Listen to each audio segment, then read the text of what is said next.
Nagsimula ang pelikula sa isang lalaki na nagngangalang Bob, na nagtatrabaho sa pabrika sa maliit na bayan. Siya ay namumuhay mag-isa, at bukod sa trabaho, wala siyang ibang pinagkakaabalahan sa buhay.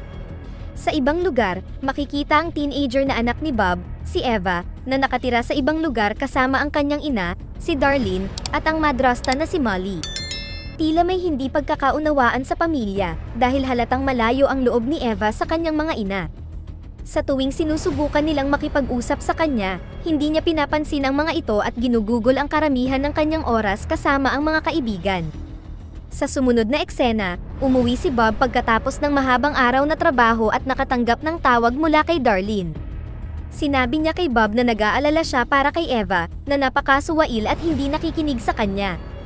Binanggit ni Bob na pinadalhan na niya ang anak ng buwanang budget at hindi maintindihan kung ano pa ang gusto niya. Sinabi ni Darlene na gusto lang niya na narito siya para sa kanilang anak. Pagkatapos ay sinumbatan niya si Bob para sa pag-abandona sa kanila 8 taon na ang nakakaraan ng walang anumang paliwanag, ngunit tumugon lang si Bob na pagod siya at ibinaba ang tawag. Pagkatapos, umupo siya sa sopa at tinanggal ang benda, na nagpapakitang ang kamay niya ay unti-unting naglalaho. Lumalabas na mayroon siyang misteryosong sakit na nagiging sanhi ng unti-unting paglalaho ng kanyang katawan. Nang maglaon, pumunta si Bob sa bar para uminom, kung saan sinubukan siyang akitin ng waitress, ngunit hindi niya ito pinansin. Sa labas, nakipagkita siya sa lalaki na nagngangalang Nelson, na supplier niya ng masamang damo. Nainis si Bob nang matuklasan niyang nadoble ang presyo sa pagkakataong ito. Ngunit ipinaalam sa kanya ni Nelson na desisyon ito ng kanyang boss, si Crispy. Bago umalis, minura ni Bob si Crispy at inutusan si Nelson na ipasa ang mensahe. Kinabukasan, nasa trabaho si Bob gaya ng dati, ngunit sumagi sa isip niya ang mga sinabi ni Darlene. Sa kalaunan ay hindi niya nakayanan ang bigat ng iniisip at nag-quit siya sa trabaho. Nang gabing iyon, inayos niya ang mga gamit at sumakay sa kotse upang makita ang kanyang anak, na matagal na niyang hindi nakikita. Ngunit sa daan, biglang nakaramdam si Bob ng matinding kirot na humantong sa aksidente. Dahil wala siyang gaanong kaibigan, tinawagan niya si Nelson, na hiniling sa kanya na puntahan siya kaagad para sa tulong. Pagkatapos ay pumunta siya sa malapit na kafe, kung saan ang mga tao ay nagulat sa kakilakilabot na kalagayan niya. Direktang tumungo si Bob sa banyo at tiningnan ang kanyang mga sugat. Habang itinataas niya ang damit, nakita natin na lumala ang sakit niya at ang tadyang niya ay nakikita na rin. Pagkatapos ayusin ang sarili, lumabas siya at umupo sa mesa. Ilang sandali pa, dumating si Crispy at umupo kasama niya, na sinabing abala si Nelson. Pagkatapos ng maikling pag-uusap, lumakad ang dalawa sa labas, at inutusan ni Crispy ang mga tauhan na kunin ang nasirang sasakyan ni Bob. Pagkatapos ay nagtanong siya kung saan siya pupunta, at sumagot si Bob na pupunta siya sa timog. Nang marinig ito, nag-alok si Crispy na tulungan siya ngunit mayroong kapalit. Sinabi niya na gusto niyang maghatid si Bob ng mga ipinagbabawal na gamot sa kanyang mga customer kapalit ng pag-aayos sa kanyang sasakyan. Pagkatapos makapag-isip, pumayag si Bob na gawin ang trabaho. Kinaumagahan, binaril ni Crispy ang oso at inilabas ang puso nito. Pagkatapos ay naglagay siya ng mga iligal na gamot sa loob nito at inilagay ang mga ito sa icebox. Pagkatapos, iniabot niya kay Bob ang icebox, at agad na nagsimulang maglakbay. Nang gabing iyon, dumating siya sa bahay ni Darlene, kung saan masayang binati siya nito at sinabing nasa bahay ng kaibigan si Eva. Sinabi niya na wala rin si Molly sa bahay at inimbitahan siyang manatili. Bagamat sa una ay nag-aalangan siya, sa wakas ay pumayag na rin siyang magpalipas ng gabi. Kinaumagahan, gumising si Bob at naghanda para ihatid ang pakete ng iligal na gamot. Sa sandaling iyon, umuwi si Eva at nagulat nang makita ang kanyang ama pagkatapos ng 8 taon. Tinanong niya kung bakit siya naparito, at ipinaliwanag niya na tinawagan siya ng kanyang ina. Pagkatapos ay sinabi ni Bob na may kailangan siyang puntahan na trabaho, at tinanong ng anak kung maaari siyang sumama. Gayunpaman, tumanggi si Bob at umalis ng mag-isa. Nang maglaon, dumating si Bob sa pabrika at nakipagkita sa isang lalaki na nagngangalang Milton. Sinubukan ng isa pang lalaki na inspeksyonin ang katawan niya, ngunit nakaramdam ng sakit si Bob at sinabing nagkaroon siya ng pinsala. Pagkatapos ng maikling pag-uusap, ibinigay niya kay Milton ang iligal na gamot at tinanggap ang pera. Binigyan pa siya ng ilang Chinese medicine, at sinabing pagagalingin nito ang kanyang sakit. Pag-uwi ni Bob, naabutan niya si Eva at humingi ng paumanhin sa hindi niya pagpayag na isama siya kanina. Nagtanong si Eva tungkol sa kanyang lolo at kung ano ang nangyari sa kanya. Ipinaliwanag ni Bob na mayroon siyang bipolar disorder at sa huli ay nagpas siyang tapusin ang sariling buhay. Nang marinig ito, hindi nakapagsalita si Eva. Pagkatapos ay tinanong ni Bob kung maaari silang mamasyal mamaya at kinakabahan siyang sumagot ng oo. Pagkatapos, pumunta si Eva sa Chinese medicine shop at nilapitan siya ng tindera na nagtanong kung ano ang kailangan niya. Hindi sumagot si Eva, kaya sinabi ng babae na mayroon din silang doktor na maaaring tumingin sa kanya. Kinabahan si Eva at sinubukang umalis, ngunit binigyan siya ng babae ng libreng gamot, sinabing ito ay makakabuti sa kalusugan niya. Nang maglaon, nakipagkita si Eva sa mga kaibigan niya, nagpaplano silang puntahan ang lumang gusali na dating mental hospital.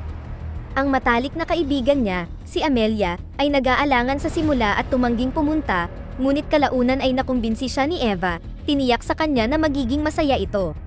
Pagdating sa pasilidad, isiniwalat ni Eva na nanatili roon ang kanyang lolo at kalaunan ay tinapos ang sarili. Pagkatapos ay pumunta ang grupo sa basement, pinag-usapan kung paanong pinagmumultuhan ang lugar na ito. Sa sandaling iyon, nakita nila ang misteryosong figura na nagtatago sa ilalim ng puting tela. Nagdulot ito ng takot sa mga teenager. Ngunit ilang sandali pa, wala na ang tao, at ang puting tela na lang ang naiwan. Sa sandaling iyon, hinawakan ni Amelia ang kamay ni Eva at napansin ang kanyang buto na lumalabas na walang anumang kalamnan. May sakit din pala si Eva tulad ng kanyang ama na itinago niya sa lahat. Kinilabutan sa kanya si Amelia at nagsimulang makipagtalo sa kaibigan. Ngunit bago pa lumaki ang usapin, may mga gwardya na dumating doon, kaya napilitang tumakas ang mga teenager. Nang gabing iyon, muling nanatili si Bob sa bahay ni Darlene, kung saan ginunita ng dalawa ang kanilang nakaraan. Nagkwentuhan din sila tungkol sa araw na nagkakilala sila at nagmahalan. Gayunpaman, kinaumagahan, nag-alala sila nang malaman na hindi umuwi si Eva buong gabi. Pagkatapos ay nagmamadaling pumunta si Bob sa silid ng anak, kung saan nakita niya ang cellphone nito. Matapos suriin ang mga text message, napagtanto niyang may balak itong pumunta sa kung saang lugar kasama ang mga kaibigan.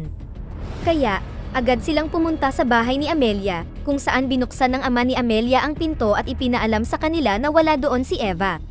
Pinuntahan ni Bob ang mga kaibigang lalaki ni Eva at tinanong kung nasaan siya. Sa una ay sinubukan nilang magmaang-maangan, ngunit nang maging agresibo siya, sa wakas ay inamin nila na pumunta sila sa mental hospital. Gayunpaman, sinabi nila na kalaunan ay umalis sila sa pasilidad at nagkahiwalay sa daan. Sa sumunod na eksena, narating ni Bob at Darlene ang mental hospital para hanapin ang kanilang anak. Nang subukan siyang pigilan ng mga gwardya, naging marahas siya at nagdulot ng kaguluhan. Dahil dito, binaril nila siya ng taser at nawalan ng malay. Nakiusap si Darlene sa pinuno ng ospital na palayain siya, ngunit tumanggi ang pinuno dahil sa marahas na pag-uugali at sinabing maaari niyang saktan ang sinuman. Nang maglaon, ang pinuno ng ospital ay nakipag-usap kay Bob at ipinahayag na alam niya ang tungkol sa sakit niya na invisibility. Ibinunyag niya na ang ama ni Bob ay nagkaroon din ng kakaibang sakit na ito bago pumanaw. Sinubukan ng pinuno na kumbinsihin si Bob na manatili sa ospital, iginiit na maaari silang magbigay ng pangangalaga para sa kanya. Gayunpaman, inakusahan siya ni Bob ng pagsasagawa ng eksperimento sa kanyang ama na nagtulak sa kanya upang magpakamatay. Pagkatapos ng pag-uusap nila, kinumpiska ng tauhan ang lahat ng mga gamit ni Bob at ikinulong siya sa silid.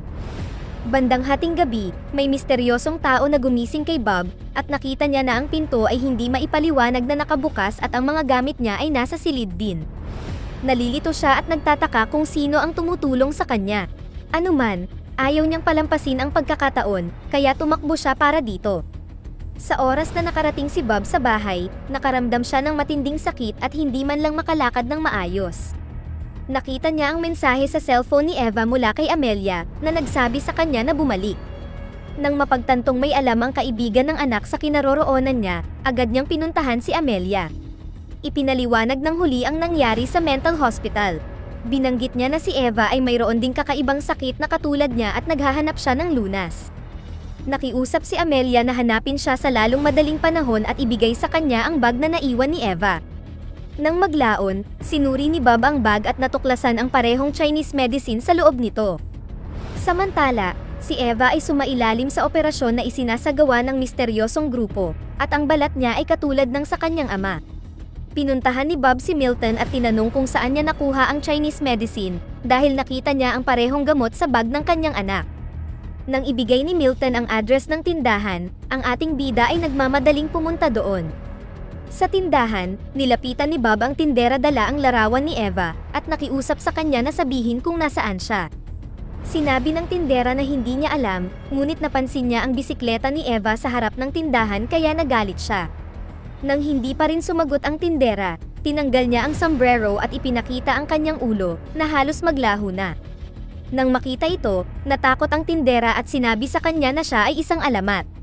Sa wakas ay isiniwalat niya na isinama ng doktor si Eva para sa check-up, ngunit hindi siya dapat mag-alala dahil siya ay napakahusay na doktor. Pagkatapos nito, tinanggal ni Bob ang karamihan sa mga damit niya at sa kabila ng maselen na kondisyon, tumungo siya sa basement. Doon, nakita niya ang mga tao na nag-e-eksperimento ng iligal na gamot. Natagpuan din ni Bob si Eva, na nakakulong. Lumalabas na ikinulong siya dito at isinailalim sa mga eksperimento at pang-aabuso.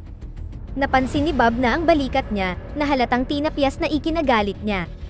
Nang magpakita ang masamang doktor, inatake niya ito at muntik na siyang patayin, ngunit pinigilan siya ni Eva na gawin ito. Pagkatapos ay umalis ang dalawa sa tindahan, at lalong lumala ang kondisyon ni Bob. Pagdating nila sa bahay, naging emosyonal ang mga nanay ni Eva matapos siyang makitang ligtas. Sa loob, gustong gamutin ni Darlene ang mga sugat niya at sa wakas ay isiniwalat ni Bob ang tungkol sa karamdaman at kung bakit niya sila iniwan 8 taon na ang nakakaraan. Ipinaliwanag niya na ang kanyang ama ay mayroon ding kaparehong karamdaman na minana niya, kabilang si Eva. Kinabukasan, gustong umuwi ni Bob, ngunit dahil sa maselen na kalagayan, nagpa siya si Eva na sumama sa kanya. Pagkatapos magpaalam sa mga ina, nagsimula na ang dalawa sa kanilang paglalakbay. Nang makabalik sa bayan, nakipagkita si Bob kay Nelson at binigyan siya ng pakete, nakiusap sa kanya na ibigay ito sa kanyang amo. Ngunit ng gabing iyon, nang buksan ni Crispy ang pakete, nagalit siya na tanging mga pako at mga tornilyo lamang ang nakita sa halip na pera. Sa mga sumunod na araw, inalagaan ni Eva ang kanyang ama, ngunit hindi nagtagal ay lumala ang kalagayan nito, at ang karamihan sa bahagi ng katawan nito ay naglaho. Isang gabi, naabutan niya itong paalis ng bahay at tinanong kung saan siya pupunta. Ipinaalam sa kanya ni Bob na hindi niya kayang mabuhay ng ganito at gusto niyang wakasan ang lahat. Namroblema si Eva dahil dito, ngunit isiniwalat niya na bago siya dumating, binalak niyang pumunta sa gilingan at tuluyang maglaho. Sa kabila ng mga pakiusap upang pigilan siya, tumangging makinig si Bob at umalis. Kinaumagahan, nakita natin ang nanlulumong Eva na umiiyak mag-isa sa bahay. Ilang sandali pa, may kumatok sa pinto, at akala niya ay ito ang kanyang ama. Gayunpaman, si Crispy pala ito. Galit na galit siya kay Bob dahil sa hindi pagbalik ng kanyang pera at gustong malaman kung nasaan siya. Sinabi ni Eva na wala siyang ideya at binili niya ang bahay mula sa kanya. Ngunit napansin niya ang larawan ng kanyang pagkabata at napagtanto niyang anak siya ni Bob. Sinimulan siyang hawakan ni Crispy nang hindi naangkop at sinabing kikita siya mula sa kanya. Sa sandaling iyon, bigla siyang itinumba ng hindi nakikitang puwersa, at napagtanto ni Eva na ang kanyang ama ay buhay pa. Sinakal ni Bob si Crispy at kalaunan ay tinapos siya.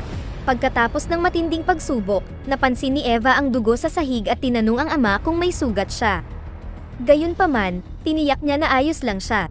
Ipinaliwanag ni Bob na hindi niya kayang wakasan ang buhay at iwan siyang mag-isa. Ang dalawa ay nagkaroon ng emosyonal na muling pagsasama at nangako na hindi na ulit magkakahiwalay.